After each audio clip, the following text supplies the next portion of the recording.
ما شاء الله. تسر لفيوري. العب اني تسر العب اني تسر. هاي هاي.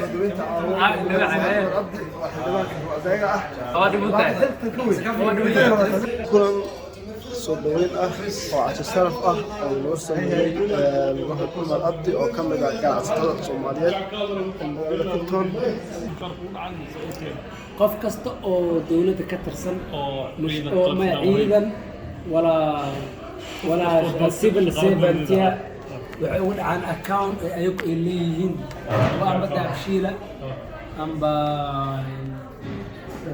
salaama amba premier bank ah oo telefonkiisa ku xiriirsan lacag ku soo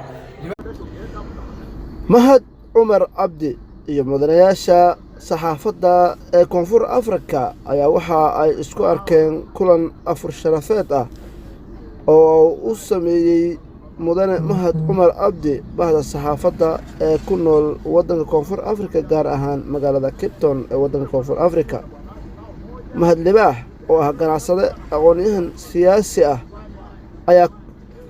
ayaa waxa uu kulankani uga gon lahaa inuu warbixin guud ka siiyo xaaladda uu dalku marayo maadaama uu ka mid ahaa musharaxiintii u taagneyd qabashada xildhibaanada dowladda federaalk ee Soomaaliya. Kaftan iyo kala warqaadasho kadib ayaa Mahad Libaax oo wax ku bartay jaamacadda dalkan Koonfur Afrika in badanna uu adeegayay jaaliyadda Soomaaliyeed kana mid ahaa musharaxiintii baarlamaanka Soomaaliya balse asigoo arrimo badan xirinaya ka tanaasulay kursigii oo u tartamayay ayaa saxaafadda kula dardaamay inaysan qayb ka noqon qalqalgelinta siyaasadeed ee dalka Soomaaliya ka taagan imika balse taa beddelkeeda ayaa waxa uu si hufan oo dhexdhexaadnimo ah ugu baaqay saxaafadda inay ugu adeegaan bulshadooda Soomaaliyeed.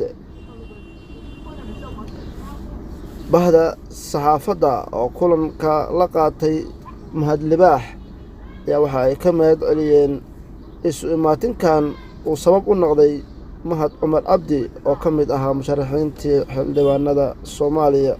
هذا ما سنتين دمانتين بقى معنا وقوم هاد علينا عشرة يا أفريقيا الموسم كل صاحبنا صح حسوسته واعي بالشدة يقول عندنا صح حسوسته ما أنت يا شاء الله أفرض هذا بجرت مركن إن شاء الله السوران قلينا haddaba kulanka ayaa waxa uu ahay mid ay isku arkeen saxafiyiinta Soomaaliyeed ee magaalada Kipton oo in muddaha aan is arag arrimo la xiriira dhibaatooyinkii COVID-19 iyo waxyaabo kale oo fara badan oo ay ka mid tahay in mid kasta oo ku mashquulsanaa arrimihiisa gaarka ah balse caawa halkan ayay isu arkeen iyagoo aad isugu farxay is araggooda.